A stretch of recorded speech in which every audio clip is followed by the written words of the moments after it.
রক্তনালী শুদ্ধ, মানে ভিতরে বাইরে থেকে আপনি যতটুকু দেখতেছিলেন এটা তার থেকে ভিতরে একদম আপনার যে টেস্টিস যেটা থাকে তার কাপ ঘেঁষে তার ভিতরে, হ্যাঁ, রক্তনালীগুলো ভিতর দিকে অনেক ভিতরের দিকে চলে গেছে। এটা মানে রক্তনালীগুলো, মানে রক্ত দুইটা নালী থাকে, একটা বলি আমরা আর্টারি, একটা ভেন। এই দুইটা একটার সঙ্গে একটা কমিউনিকেটেড হয়ে গিয়ে তারপরে বাইরে আপনার চামড়ার নিচে যেটা ছিল, হ্যাঁ, মানে সেইটা মানে আমরা একেবারে চামড়া থেকে, মানে যে স্কোটামের যে চামড়া তার নিচ থেকে এমনভাবে নিয়ে আসছে যে চামড়াটা যাতে নষ্ট না হয়। তারপরে ভিতরে উপরের দিকে চলে গেছে, কুস্কির ভিতরের দিকে গেছে, কুস্কির দিকে গেছে।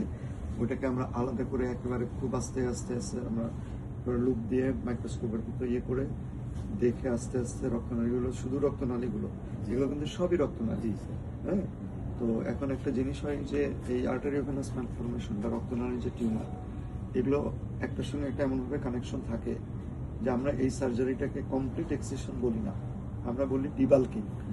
অর্থাৎ ছোট ছোট অনেক জায়গা মানে থেকে যায়, পুরো জিনিসটা অনেক সময় আনতে গেলে ওখানে যে যেমন টেস্টিস থাকে, বিচি যেটা আমরা বলি যে যেটা, ওটা নষ্ট হয়ে যায়। তো আমরা বিচিটাকে সম্পূর্ণ, আমরা ছবিতে দেখবেন সব ঠিকঠাক আছে, হ্যাঁ, টেস্টিস একদম চমৎকার আছে, তার চারপাশ থেকে যা কিছু ছিল চোখে দেখা যায় এমন সবকিছু রক্তনালীর মোটা মোটা যেগুলো স্বাভাবিক যে রক্তনালী, সেটা আবার রেখে দিতে হয়। সেটা যদি নষ্ট হয়, কারণ ওর পাশে প্রস্রাবের রাস্তা থাকে, নিচের দিকে চলে গেছে, এগুলো খুবই ভাইটাল স্ট্রাকচার।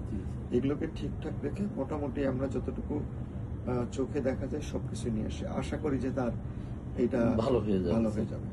তো আরো ছোটখাটো আরো কিছু ছিল, এটা হচ্ছে একসঙ্গে পুরোটা এটা আরো তার ছিল। তো এটা অত্যন্ত জটিল একটা সার্জারি, হ্যাঁ, খুবই জটিল সার্জারি, খুব সূক্ষ্মভাবে ঠান্ডা মাথায় করতে হয়। হ্যাঁ, দেখেন এইটুকু করতে গিয়ে আমাদের 2 ঘন্টার বেশি সময় চলে গেছে, হ্যাঁ। তো আশা করি আমরা একটা পাইপ দিয়ে দিচ্ছি ভিতরে, ওইটুকু ওখান থেকে বের করতে হবে, কারণ কিছু কিছু রক্ত বন্ধ হওয়ার পরে চোয়াই কিছু পরে, তো আমরা এটা পরে ঠিক করে দেবো। কতদিন পর আসতে হবে আমরা বলে দিব, বাকি কথাগুলো কখন কি করতে হবে সব আপনাদেরকে লিখে দিব ইনশাআল্লাহ। মানে ভালো সার্জারি, আমরা জীবন ভালোর জন্যই স্যার আপনাদের কাছে আসা। না সেটাই, আল্লাহ পাক, হ্যাঁ, না, যে একজন ডাক্তারের কাছে গেছে, উনি আমাদেরকে মনে করছেন বলে আমাদের কাছে পাঠিয়েছেন। জি স্যার। তো আপনি তো এর আগে আরো অনেকগুলো জায়গাতে গেছেন, ছোটখাটো যে সমস্ত চিকিৎসাগুলো করছেন না, ওই চিকিৎসাগুলো না করে সরাসরি আমাদের কাছে যদি আসতেন, তাহলে মানে রক্তনালীর টিউমার মানে বিশেষ বিশেষ জায়গাগুলোতে, অনেক জায়গাগুলোতে আছে যারা রক্তনালীর সার্জন আছে তারা করে, কিন্তু বেশিরভাগ রক্তনালীর টিউমারগুলো প্লাস্টিক সার্জনের কাছে আসে এই জন্যে যাতে অন্যান্য জিনিসগুলোকে ঠিক রেখে, তার এটা একটা গুরুত্বপূর্ণ জায়গা, এটা যাতে শেপ ঠিক থাকে।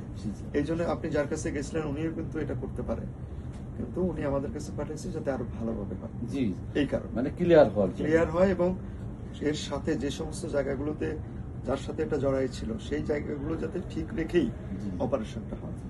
ঠিক আছে, আল্লাহ ভরসা, এটা আমরা আশা করি যে এটা ঠিক হয়ে যাবে, কিন্তু আপনাদের একটু মানে আমরা যেভাবে বলি ফলো আপ ঠিক মতো। জি স্যার, মানে করবো স্যার।